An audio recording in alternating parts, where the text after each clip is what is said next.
I see we have over 33 attendees on the call this evening. That's really wonderful. We really appreciate your time. We know this is a very busy time period for our students. We just had a time change yesterday. We have an election tomorrow. This is an extremely busy time, and we know that you have a lot on your plate and you have a lot that you're thinking about. So we hope this webinar is well timed to move you along in the process. But again, as a reminder, we are recording this session. And so for those of you who are listening to this after the fact, it is November 2nd. And I'm coming to you from my home office in Whitsett, North Carolina, about 15 minutes from campus. I'm joined today by several colleagues, and I will be showing you a slide of all of their faces and names, so you can see their faces before we actually get into presentation mode. So we have only 12 slides, and that includes one that we've already passed by. So we have a pretty short presentation. We expect that this will be a lot of question and answer time. So the way this works is we will invite you to go ahead and type your questions into the chat. And you can actually, you don't have to wait, you can begin to chat your questions. Some of those questions we will respond to directly by chatting back to you. And some of those we may hold off and voice your question for the entire group. So if we don't get to your question right away, just know that we may be planning to cover your question in an upcoming slide. In all cases, we're going to record all questions, and if we can't answer all questions this evening, we will write down names, we'll write down names of programs, and we'll make sure that students and families get all of their questions answered, even if we're not able to do that live this evening.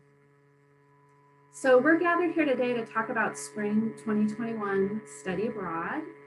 And the group that we're really focused on are our exchange and affiliate programs. So I have a breakdown of some statistics. I thought I would begin by sharing some numbers with you all this evening, before I go into introducing some of my colleagues who will be presenting with me this evening. You'll see the slide here. You know, we're all handling a lot of uncertainty.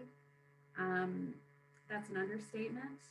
We know that you all have handled a lot of uncertainty already this semester with our reopening on campus this fall. And so as much as we'd love to alleviate all uncertainty, I doubt that we will be able to provide total clarity about all programs. But we'll certainly endeavor to do that this evening. And if not, we'll hopefully get you a sense of a timeline when you will have answers to your important questions. So to start with some statistics, I just pulled these numbers. We have about 262 students signed up and headed out for a spring semester program. That includes 14 countries. That includes 25 different programs in 19 locations or 19 different cities. These programs are supported by 10 of our affiliate providers and 4 of our exchange partner universities. Most of them are out of Europe, so that's probably no surprise. Europe is well represented. But we also have 21 students headed to locations in North America. So for us, that's Los Angeles and Washington, D.C. And we also have, the total number approaches 10, but we have 10 students who are planning to study abroad in Asia, Latin America, and the Middle East. So I thought I would just quickly begin by a rundown of our numbers, and it may also help you understand that our ability to drill deeply into a specific program tonight is probably a little bit limited. We may not be able to get to every specific question. We're going to try to answer questions in a way that is fruitful and useful for all of our listeners and all of those watching this webinar, no matter what program, no matter what country. A lot of our communication has been individual. So a lot of students have received a unique email from their program manager. And if that student is going to Copenhagen, they got an entirely different message than another student going to Sevilla, Spain, and so on. So you can imagine that we're really juggling a lot of information across a lot of programs. But that's, again, probably why it's so important that we have a team. And so I'm very proud and excited to introduce that team to you if you haven't already spoken with some of my colleagues. It definitely takes a team to mount these programs, in addition to strong relationships with our partners overseas. So hopefully you're seeing the faces of my wonderful colleagues. And I should mention as well that we have a very special guest this evening, Anisha Geralds, who's joining us to help dive into those specific housing questions that are out there. And we know that housing is an important facet of this experience for you. So Anisha will have a slide a little later on in our presentation.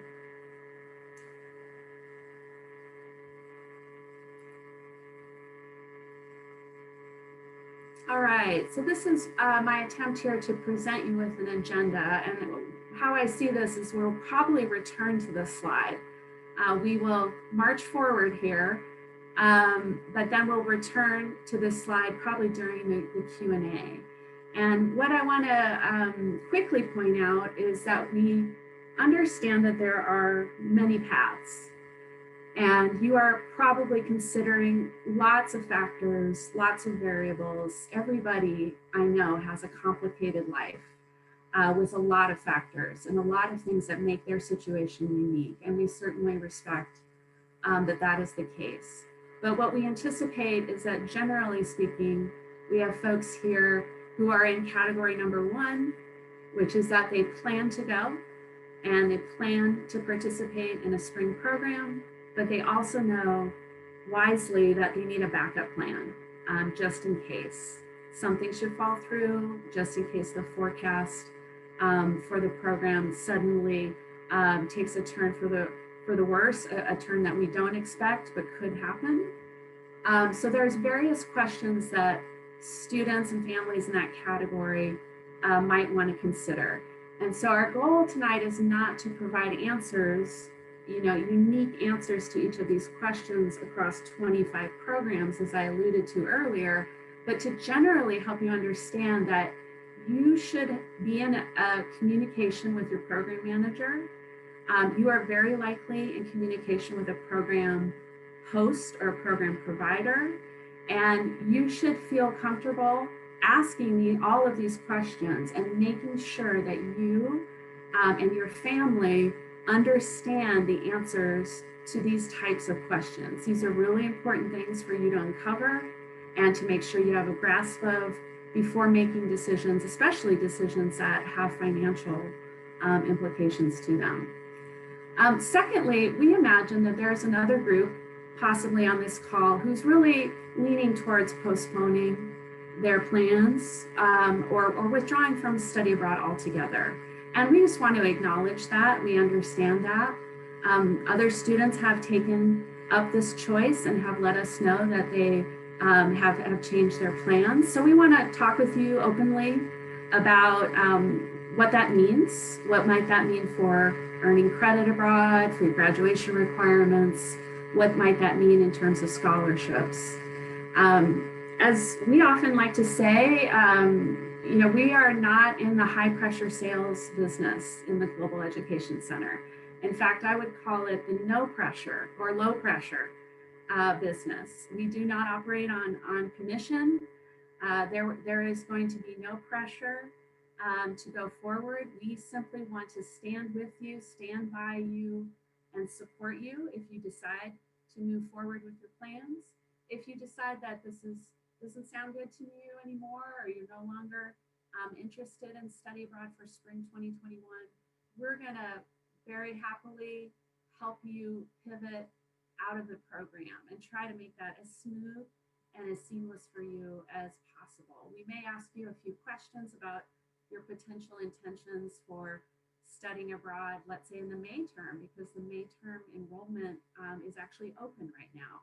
So if you tell us you're withdrawing tonight and that you want to pivot to May term, we'll probably have more questions for you because we want to make sure that you know how to do that. So generally speaking, these are the two paths. I know that there's even more complexity to this and even more questions. Hey, Rhonda, I apologize for interrupting, but we're getting some feedback that the sound is low. So I just apologize to catch you mid-sentence, but just wanted to see if you might be able to adjust a microphone. Thank you. I will certainly try. I don't know if that's any better. I'm fiddling with my headpiece here. So hopefully I'm bringing it a little closer to my face. I hope that helps. All right. Sorry about that. Sorry for the low volume. Sounds like feedback is better. So thank you. All right. Thank you so much, Catherine. I appreciate you letting me know that. I wanted to mention also that we are also aware that we've all recently learned about the academic calendar at Elon. That information was just announced Friday, and that was an announcement to us as well. We were not aware of the calendar until Friday either. So what I'm referring to, of course, is our winter term on campus.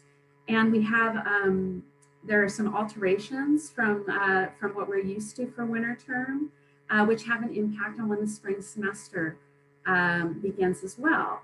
So we want to, chat with you about how you are thinking about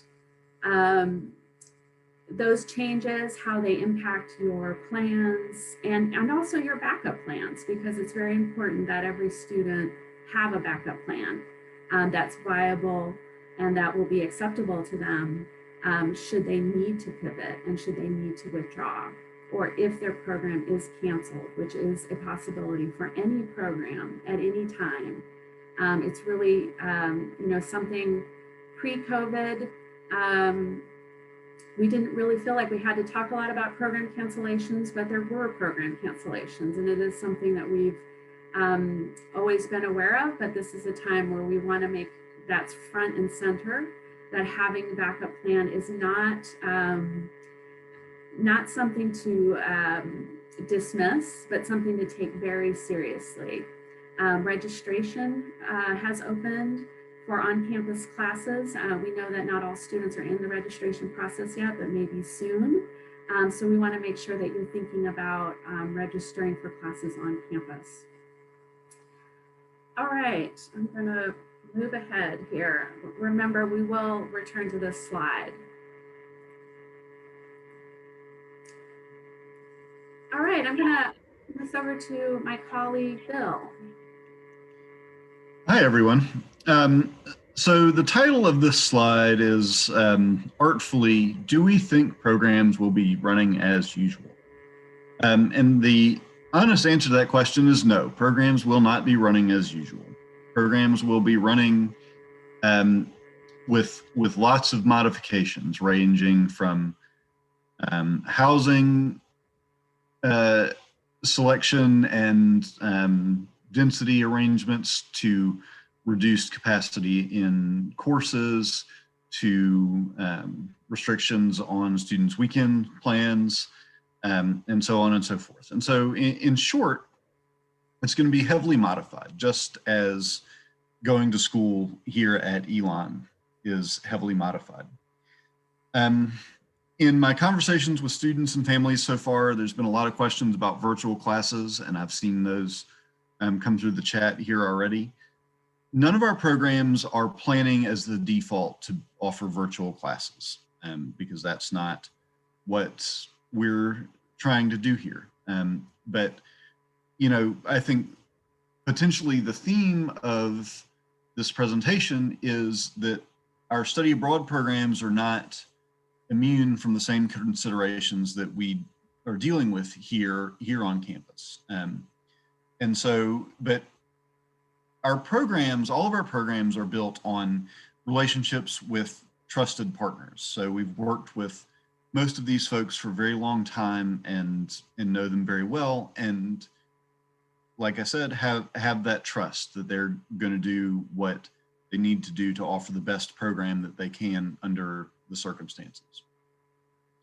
I've also seen come through the chat already, if questions asking if Elon is going to cancel wholesale study abroad in spring of 2021.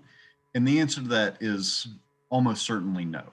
We have not wholesale canceled study abroad to this point, and our administration is not inclined to just say no at this point. And so we're going to work with all of our partners to evaluate the situation in a continuous fashion for each of our programs as to whether or not it's viable. And so in consultation with those partners is how we're going to make our decisions as to whether or not the programs are going to run. We also expect that our partners are either in communication with students and families directly or working to share plans in such a way that they're passing them through us and on to you, so that students and families have the information at their fingertips in order to know what the steps that our partners are taking to do their best to promote health and safety while on study abroad, and also to describe their refund and cancellation policies during this time before anyone makes a financial commitment. And so, as Rhonda alluded to earlier, all students at this point have gotten an email specific to their program outlining cancellation deadlines and other important dates. And so families, if you haven't seen that email, then please be sure to speak to your student about it. In most cases, it should have gone to families as well, but just in case, it got caught in spam filter or whatever, I want to recommend that you find that information. And so what our goal as an office is to leave open as many options as we can for our students, because we know many of your students will be second semester juniors at this point. And so for some of them, this will be their last opportunities to spend a semester abroad. And for people who really want that, we want that to be an option as well. We're going to do our best to remain flexible and to continue to be in communication with students and families as the situation evolves and as we start to get closer to departure dates, so that we can keep everybody as up to date as possible. And probably most importantly, I think our goal is to be transparent. And so we want students and families to have all of the information that they can during this time to make the decisions that they need to make. And I know I've seen a ton of questions come in, many of which we're going to get to during this time, but also many that we'll address, at the Q&A at the end. And so I want to reiterate that we're all also available for conversations outside of this. We have chat on our website, or we have quick questions, drop-in times, or our advisors available for appointments. So transparency is our goal. And so if you're not clear on something, we want to help you understand whatever it is that you're not clear on. And so I believe from here, we're moving on to my colleague, Maria. Is that right? Yes, it is. Good evening, everyone. Hopefully you can hear me. I wanted to talk briefly about some steps that Elon's taken so far to help students maximize their flexibility. One of these steps that has been alluded to already is that Elon is allowing students to register for on-campus courses at Elon, just in case they're unable to study abroad for whatever reason. So we are highly, highly encouraging students, even in the best case scenario, to register for backup classes on campus at Elon for this spring, just in case, so the students aren't left in a situation where they do not have classes at Elon should they need them. And winter term would fall into that bucket as well if a student were to want to participate in winter term at Elon. So again, we've messaged students about this, so they should have communication from our office regarding registration, but and we know students are in that process as we speak, but we're highly encouraging students, again, to register for classes on campus just as a backup option because Elon is giving them that opportunity to do so. Your student, if they haven't yet, students likely by the end of the month will have all had a pre-departure meeting specific to their program. So Barcelona students will have a Barcelona specific meeting, for example. Berlin students will have a Berlin specific meeting. Again, those are happening. Some of them have already happened. Others are happening in the next 1 to 2 weeks. So encourage your student to attend that pre-departure meeting. They're going to be virtual. And we try our best to work around students' academic calendars and kind of pick times where we think the most students will be available. But of course, if a student can't attend that meeting, our advisors are always willing to meet with that student outside of that time to go over important information about their specific program. Because again, as Rhonda said, we have so many programs running that it's good for students to get information that's very specific to their program, as well as this more general information as well. Elon, ever since COVID-19 came on the scene, we have been working with our partners to maximize flexibility. This is the year for flexibility. Many of our partners have moved their dates and deadlines back. Even just among my programs, I've seen a lot of folks, working with students to apply late.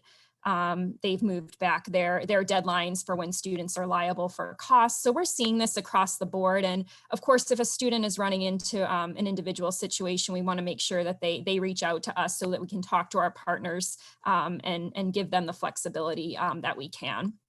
And I believe my colleague will be talking about this later, but we've also established the COVID-19 Hardship Fund. And I'll let my colleague talk about that on a later slide, but this is meant to assist students who may have run into financial hardship due to COVID-19. And next, I believe I'm passing it off to my colleague to talk about housing.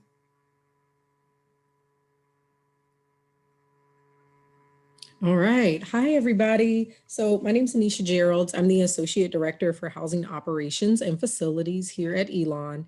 And I'm just going to take some time just to talk about the housing process. First, I want to acknowledge that I know this is a stressful time for students who do have plans to study abroad in the spring. Our office has been fielding calls to answer questions about that and in relation to housing. So I will continue to say that if you do have questions, feel free to reach out to us, especially if you feel like you have questions that are very specific to you and your experience. So things to keep in mind that Elon does have a 2-year housing requirement for students. So all students who are in their first year and their sophomore year are required to live on campus. So what that means is, despite what is happening, we will make sure that all first-year students and all sophomores do have a space on campus.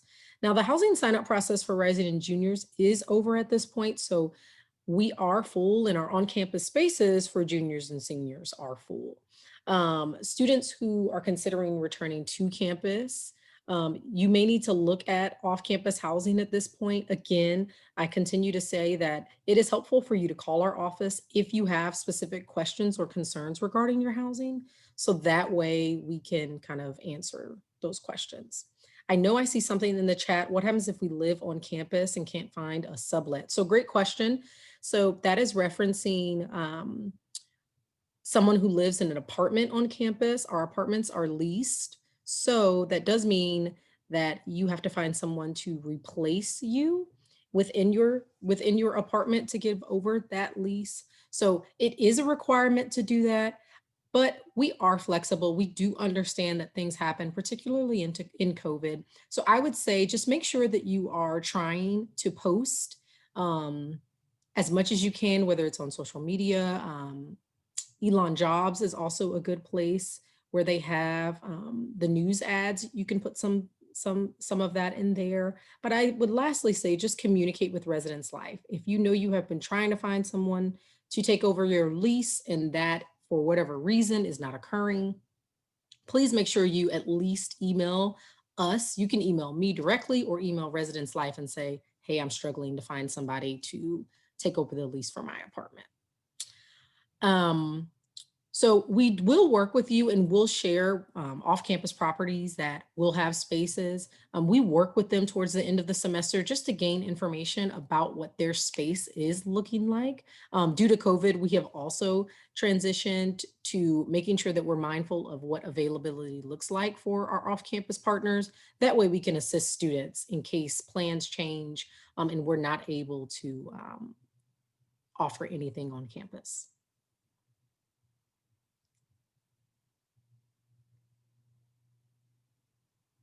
I see another question on here. Sorry, I'm trying to read.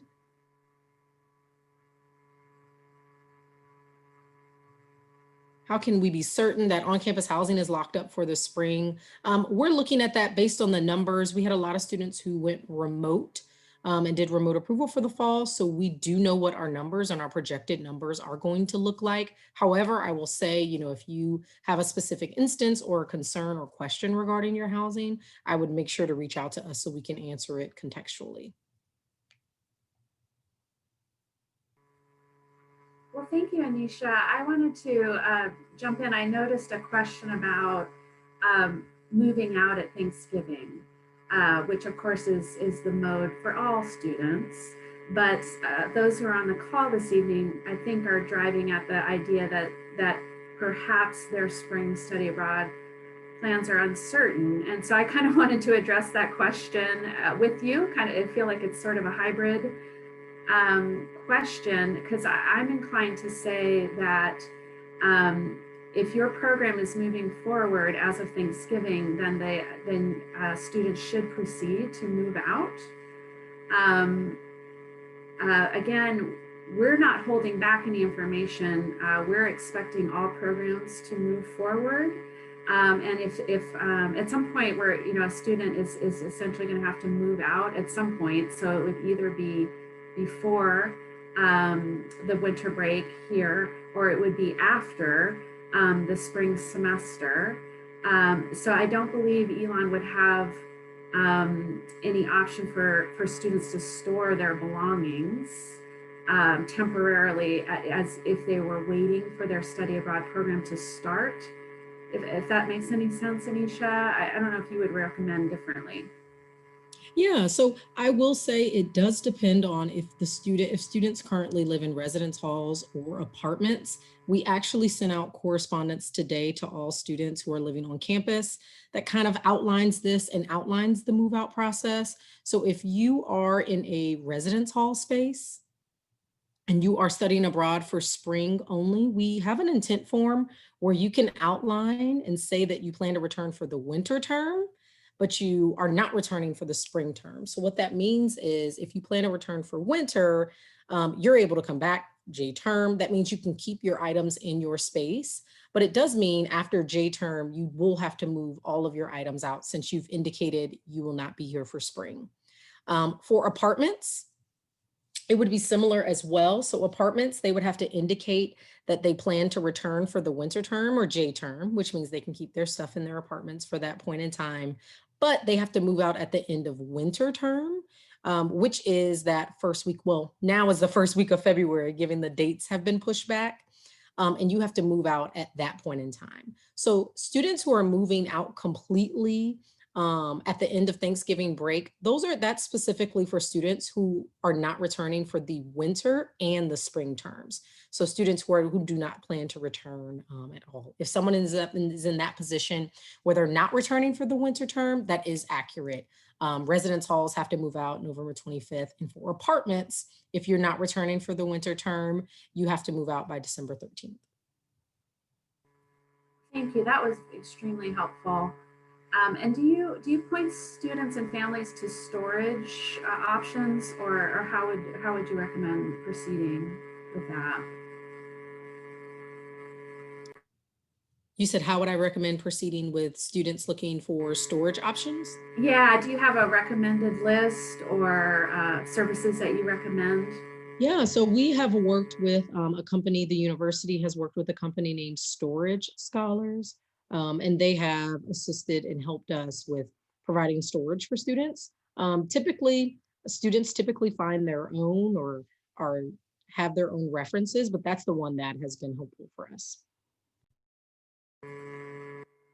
Well, we are super grateful to Anisha for spending time with us this evening and zooming into our study abroad call here. And so in effort to not keep Anisha on the line, I don't know if anyone who's moderating the chat would raise up other housing questions while we have Anisha here. I can forward one forward. If students are scheduled to go abroad in the fall and, depart after Thanksgiving, but their program is canceled, what would you recommend the student's next step be to find housing on campus for winter term and/or spring semester? Yes, I would say if that does happen, we do want students to contact us at the residencelife@elon.edu just to see what we can do to assist. It doesn't mean that students will be guaranteed a space. It doesn't mean that students will be able to go back to their current space. But at that point, we will probably have a better idea of what our actual numbers will be. Right now, we have estimates, but we may have an actual number, and we would be able to assist contextually with them. So if that does end up happening, we do want students to reach out specifically to us about that so we can assist with that. Because we can either tell them, yes, we have some on-campus housing options and we'll be able to place you, or we'll be able to tell them we don't have anything on campus, but we've been working with our off-campus partners and here are some off-campus spaces that we know have availability. Great, thank you so much. And I know you mentioned an email there. Would you mind in the chat just putting the best email address and maybe a phone number as well that students and families could contact? Absolutely, I'll add that in there now. Thanks so much. And another housing question here about if a student's living or renting off campus on whether they would need to move. So if they're in an off-campus lease, they would not need to move, correct? Yeah, so for off-campus housing, that would be up to that manager as far as moving out and things like that, because sometimes they make you, but sometimes they do not. You're allowed to keep it as long as you're leased in there. So I would say just making sure they check with their leasing manager if they live off campus, if it's not considered residentially on campus.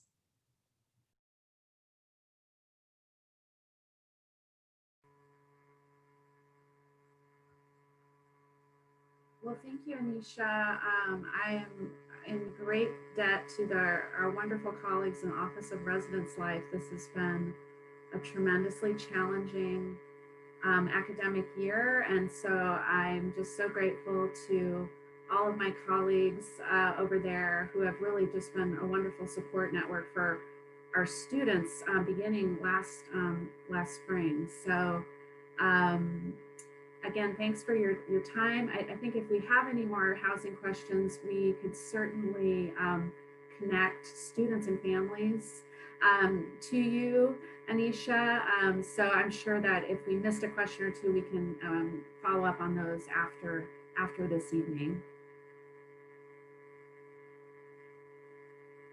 All right, with that, I'm gonna page ahead to our next slide about the COVID-19 hardship fund. Yes, hi everyone. We are really excited to share this new hardship fund information with you today.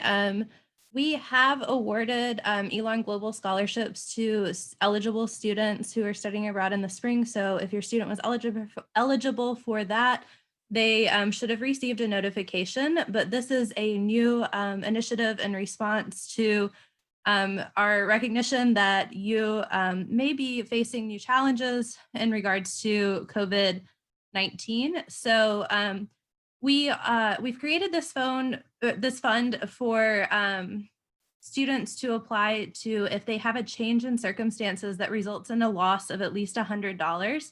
The form's going to be available in their My Elon Global application, which is where they have submitted other materials up until this point.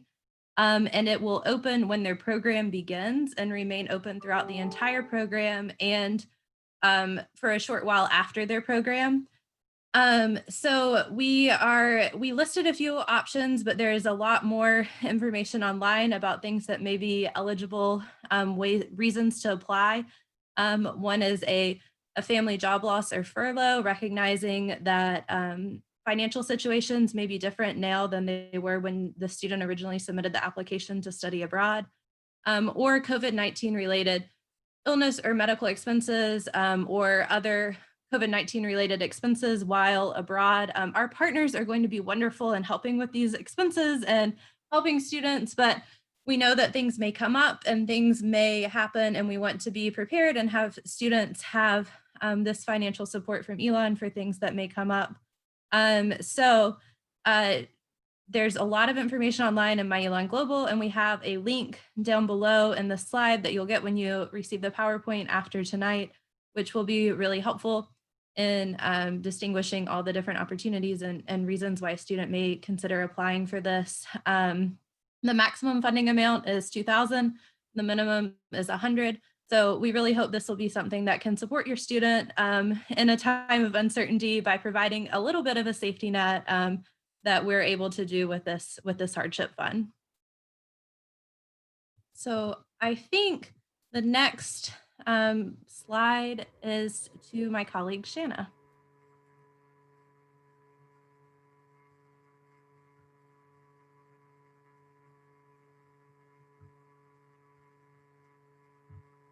All right, this is Rhonda, and actually we are basically transitioning to Q&A. And I'm seeing some questions here that I don't mind jumping in, unless someone else wants to kick off our Q&A.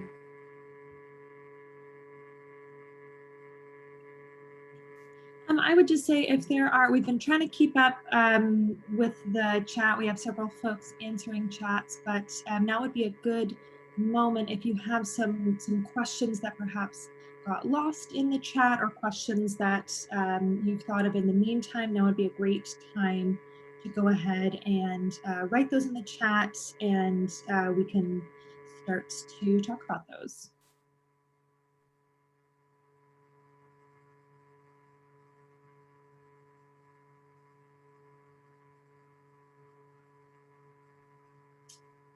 We have a question on whether you can study abroad in your senior year. You most certainly can. You just want to make sure, of course, you're meeting those graduation requirements so you can still graduate according to your plan.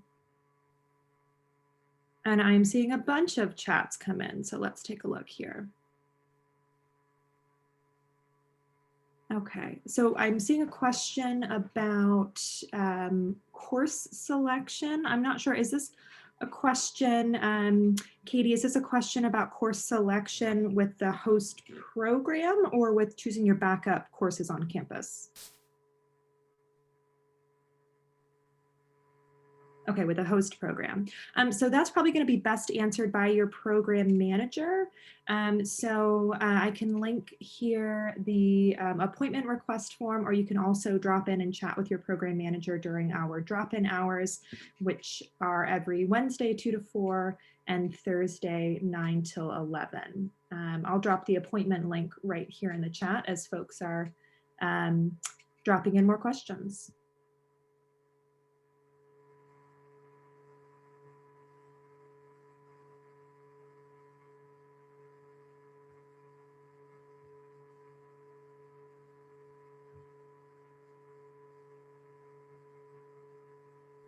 Okay, I was just going to say we have a question here as well about the visa process. Rhonda or Bill, does one of you want to speak very generally about visas?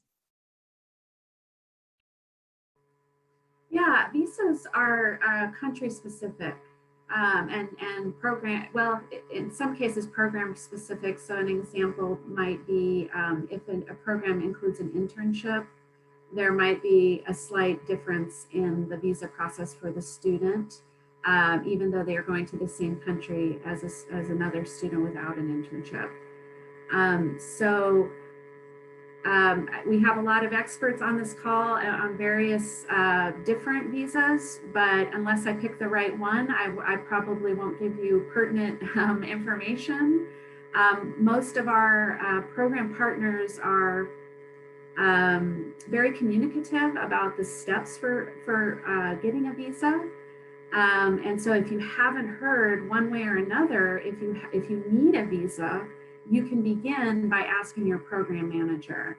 And they will likely, if you do have a visa requirement, they will probably point you to our program hosts, our affiliate partners, as they tend to have screenshot guides, step-by-step instructions to assist students through that process.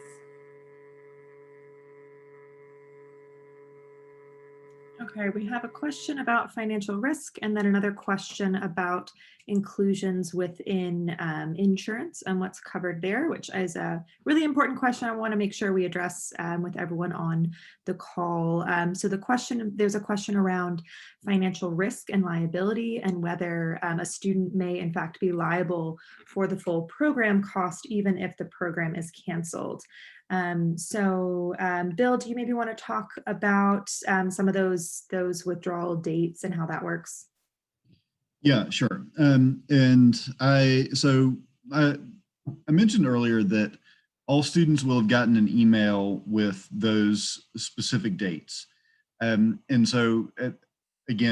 they are varying by program, so I'm probably going to be annoyingly general here. But the first date that will come up in terms of program fee deadlines is the deposit refund deadline. So as a part of applying to study abroad, all of your students put down a $400 deposit. And so that deposit is fully refundable through this deposit refund deadline. And so as we approach to the deposit refund deadline, which again is one of the dates outlined in this email, your student needs to confirm with us again that they still wish to move forward with the program, both via email and say, yes, I'm still in, and also by signing 2 new documents that have been posted to your student's My Elon Global account, where we outline sort of the risks and responsibilities of study abroad during the COVID-19 pandemic. The deposit refund deadline is the amount of time between that and when program expenses start becoming non-refundable is going to vary by program, and the dates have been set by program managers, but they'll generally be about a week to 10 days between when your deposit refund deadline is and when actual program expenses start becoming non-refundable. And that information should be spelled out in some detail in that email. But again, any program manager will be happy to walk you through it and ensure that it's clear. And so what happens sort of after that point is, again, going to vary by program. And so many of the programs that I work with personally are fully refundable up to the program start date. And then after that, so on a prorated basis, if the program is canceled or suspended after it starts and things of that nature. But, again, it's just going to vary by program.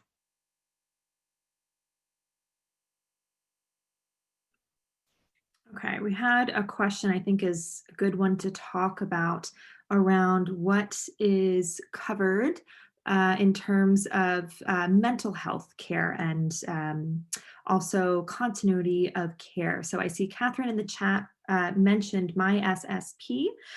So that may be a good opportunity to chat a little bit more about that. And then also a follow-up question around how that might be different from continuity of care and whether or how that might be included as well. Rhonda, do you want to tackle that one? Sure. Yeah, I will try to. And I think this is, we're going to sound like a broken record, but this is probably an instance where a conversation between a program manager and a student is really the best way forward. So our insurance, which is provided by a company called iNext, INEXT. It is health coverage, and it includes mental health, but it is designed for primarily sudden and unexpected incidents. And so honestly, I would rather we, go through a specific scenario with a student. And, we're very happy to get on the phone with you, understand more about what continuity of care means to you. What if that means identifying a particular kind of provider in country. That's something we're very accustomed to doing and helping students with prior to arrival. And we do that in consultation with our partners, who in some cases have relationships with physicians and healthcare providers who are, speak English and are accustomed to serving American students. So my preference would be to, take that question offline and provide specific answers as opposed to kind of generally. We have provided the insurance information, meaning the policy information, which of course is written in such a way as to be a little bit dense and a little bit difficult to interpret. So I would love it if any families take a look at that language and have a specific question. We'll be more than happy to respond to that given your student situation.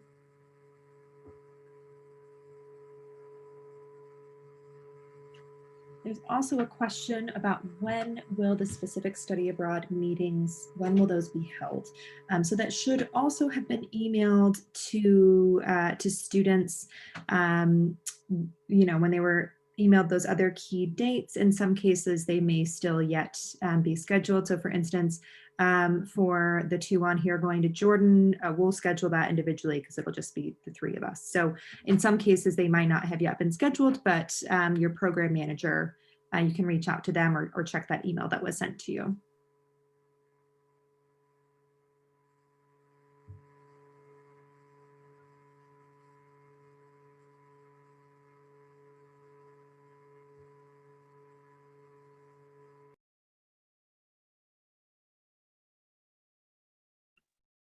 It appears our questions are perhaps starting to slow down, but if any of you are still working on wording some questions or chewing on some questions, please take a few minutes to think about those. We did have a question come in around what are the weekend travel restrictions? So again, broken record, I know that's really going to vary program by program, but does anyone want to take a stab at that question? Oh, yeah, I hear Bill. Yeah, I'll take it, Shannon. So in my conversations with students and families over the past several months, the way I frame that is students should expect not to leave their host country for the duration of the program while they're there. And I say expect because, nobody knows where exactly all of this is going to go. It could, the situation could improve dramatically by the time students are ready to leave in April and May. And so we're not going to sit here and make a hard and fast rule at this exact moment in time that there will be no weekend travel.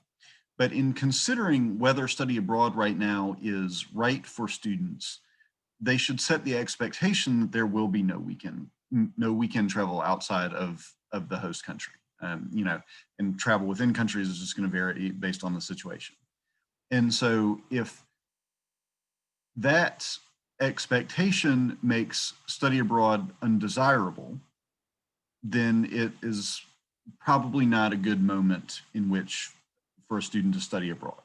But if a student is still excited about the other possibilities of things that they will be able to do on study abroad, then I would encourage that student to proceed if they so choose. Rhonda, did you want to add anything?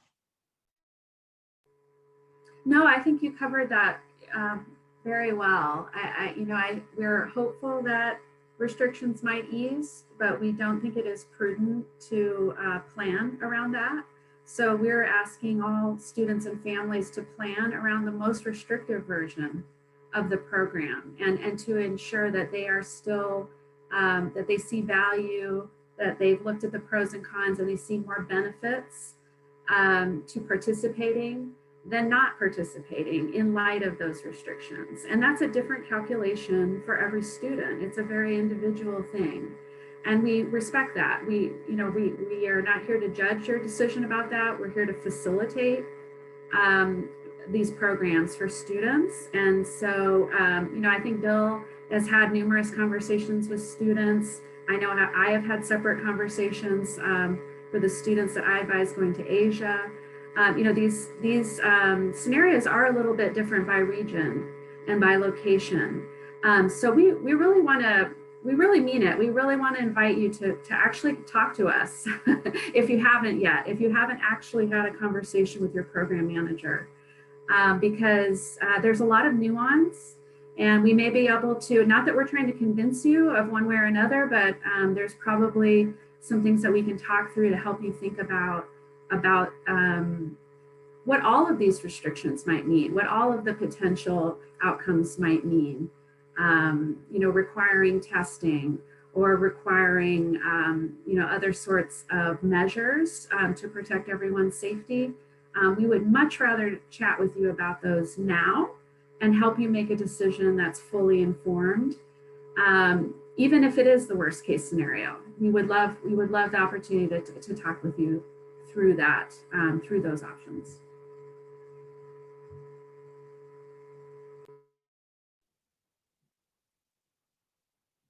So while Rhonda was talking, I saw a follow-up question come in that said something to the effect of, so what will they be able to do aside from sit in their room? And so obviously the study abroad program entails a full course load. Many of our study abroad programs offer internships, but in addition, the countries to which our students are studying, even the smallest countries, are vast and interesting. And in our opinion, our students don't typically spend enough time getting to know their host city and their host country. And so students who are planning to study abroad right now should invest themselves in getting to know their host city and their host country to the best of their ability under the circumstances. And I'll just simply say that if that's not enough, then this is not the right time for study abroad.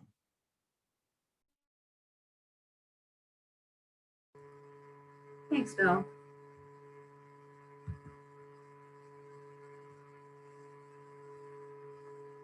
All right, I'm going to put up our contact us slide here, but we'll of course continue to take questions as they come in. But I do want to let you all the many avenues that we have for staying in touch with you over these next, very critical weeks. A lot of these financial deadlines are coming up quickly, and so we want to keep those lines of communication open with each and every one of you. Rhonda, we had a really great question come in, kind of generally speaking, when we say that students might be responsible for non-recoverable costs. What would that, what's an example of that, or what does that mean? Okay, that's a great question. A lot of that has to do with timing. And so when we get into some hypothetical situations here, probably the number one variable to be paying attention to is timing.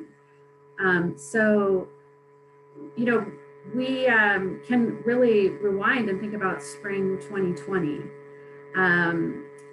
which in that case, we were completely taken off guard by COVID-19, and we had students that needed to return home.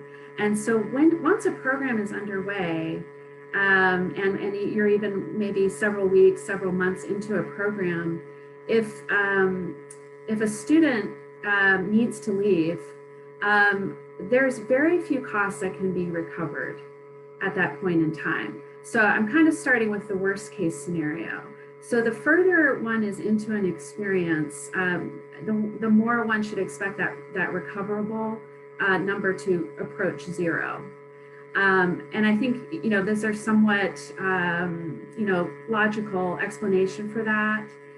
If one leaves your housing, there is no person waiting in line to sleep in your bed if you leave your housing arrangements halfway through a semester.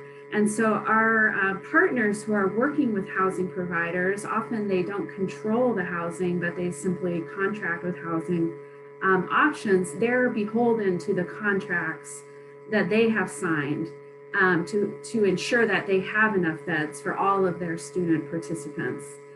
So that's kind of a worst case scenario. But on the other hand, if someone were to drop out of a program 6 to 8 weeks prior to the start of a program, that prognosis all of a sudden looks very different.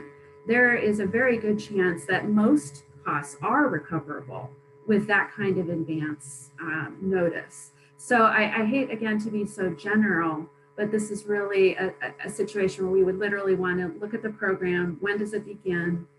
When would the hypothetical withdrawal happen? And then I could help someone come up with a calculation to get a sense of what that cost might be.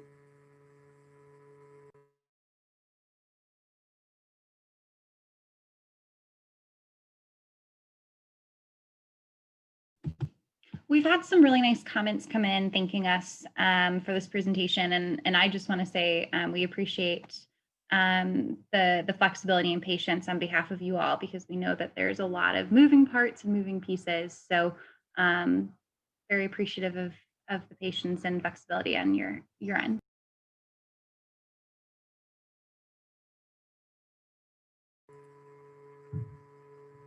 Yeah, I will echo that. We really appreciate our students. We know they've been through a lot.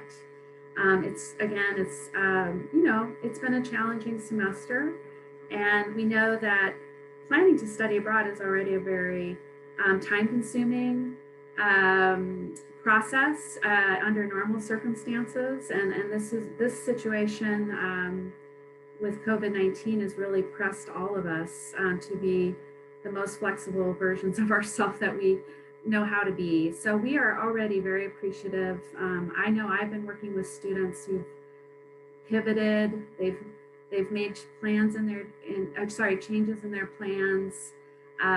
They've exhibited a lot of grace, a lot of resilience. They've been dreaming about study abroad, and our hope is to make those dreams come true, and to do it in a way that is safe and responsible, and which really plays to the strengths of our partners abroad, the partners that we're very proud to work with, that we have many long-standing relationships with. They're so keen to host our students, to bring Elon students back to their program sites. They've been working long hours to plan and prepare for the return of these programs. This has by no means been a simple endeavor.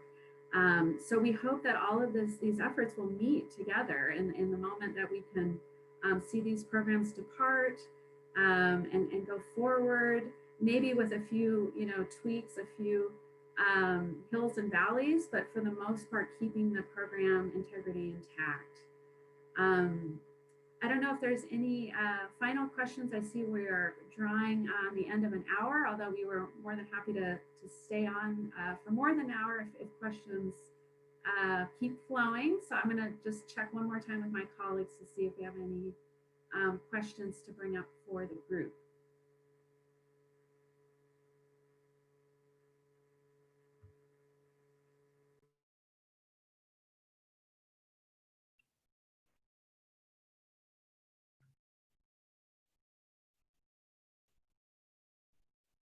It looks like we are slowing down on the questions, but I suppose we can give it just another couple of minutes just to make sure, but I think we might be slowing down.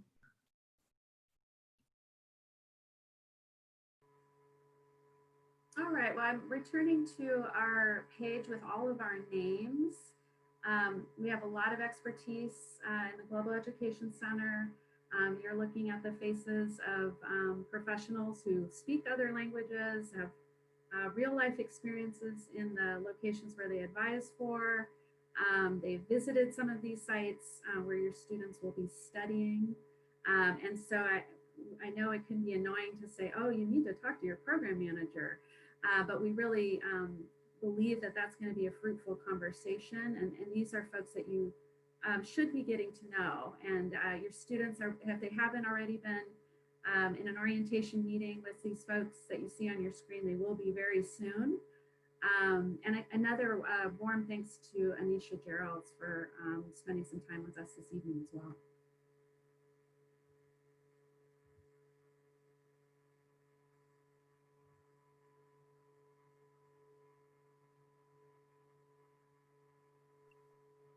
I think that might be the end of the questions coming in. I don't want to speak too soon, but I think we've slowed down. All right, well, as a reminder, we are recording and we will automatically provide a copy of that recording to all the students and all of our family email addresses. If you received an email from me, Rhonda, that means you're on the listserv and you are automatically going to get a copy of the recording. Sometimes it takes Zoom a little extra time to buffer one of these longer format videos. So just know that if you haven't gotten it yet, it's because it's not available, but we will be getting that out soon. And typically we would go through the FAQs and just sort of curate those common questions into common answers and provide those in written form as well. So we will most likely endeavor to do that. Again, we're so grateful for your time. We know that you have a lot on your plate, and we appreciate your willingness to kind of tune in and listen to us and type in your questions. And we look forward to working with you here going forward.